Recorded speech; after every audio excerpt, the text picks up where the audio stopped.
Hello and welcome to Matt Loves Eurovision. It's my Eurovision 2026 Top 35 countdown, place number 26, San Marino, Senhit, Superstar.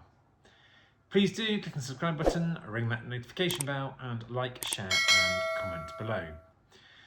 So Eurovision's smallest participant, and indeed it is one of the world's handful of microstates, San Marino's presence in the contest shows it is possible for these very, very small countries to take part. And I'm always glad that we do have countries like San Marino in the contest.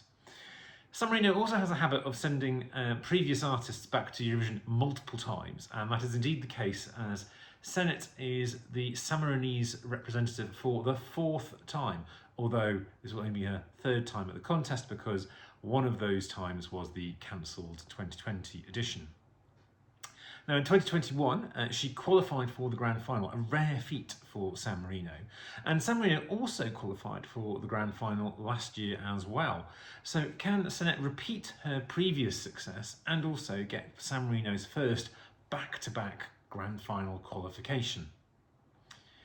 Now Senhit is a singer from Bologna in Italy. She's the daughter of Eritrean parents, and she now has a Eurovision Song Contest history stretching back to 2011 when she first represented San Marino.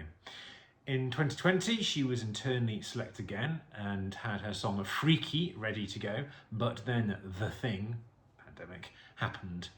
She was invited back in 2021 and both, I think, stunned and delighted the fans with Adrenalina, both from the quality and the type of song it was, which the fans absolutely adored, but implausibly it had Flo Rida featuring on the track, and he went on to actually perform at Eurovision. There was a whole will he, won't he, is this actually happening before it actually took place.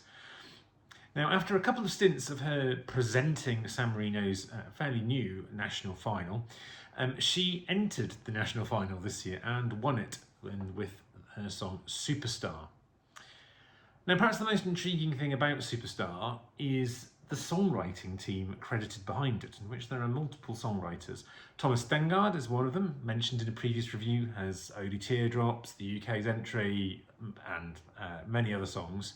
But it also has the prolific Anders Retov from Sweden. He is behind so many Melfest and also Eurovision Song Contest hits. And also a certain George Allen O'Dowd.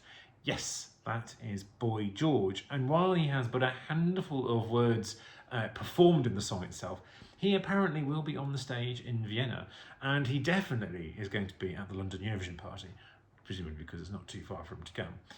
Now, it is an extensive and illustrious group of songwriters for what is a fairly familiar disco sort of EDM track, certainly familiar to people like me who have frequented gay bars and clubs over the past 20 years. Now, I actually do enjoy this, and you've probably guessed I've clued why that might be. It's exactly the sort of music that I've listened to, danced to, had on the background, whether I'm in the bar or the club, etc. So it's something that's familiar with and I enjoy. Senhit is also beloved, but at least by some of us fans. She certainly has a lot of respect, and we enjoy her. That can't obscure the fact, though, that this is at best a pretty unremarkable disco EDM track.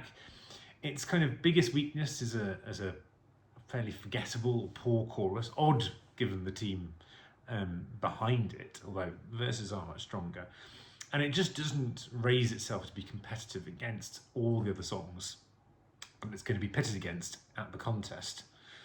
And I think that précis of the shortcomings is very much reflected in what's been a fairly muted interest, I think, towards the song, and even in with the presence of, indeed, the often polarising Boy George.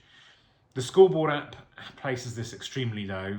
It's very low in the overall scoreboard, and that's also reflected in the semi-final only version, also not quite in last place at the moment, but almost. San Marino barely gets any free points in Eurovision, and even Italy, who are voting in this semi-final, can't always be relied on, particularly because this is an English language song. Now, while they're in a pretty good, actually their running order, they're third from the end, and they're actually between kind of very quirky Lithuania and also those kind of R&B power ballad American vocals of Poland. which is pretty good given the type of song this is. I just can't see this qualifying at all. I just think its chances are ridiculously slim, and I do think that we are going to be waiting for another time before we get San Marino's first back-to-back qualifications taking place. What do you think of the song? What do you think about Boy George being part of it? And all of that jazz, let me know in the comments as always, and join me again soon. Take care.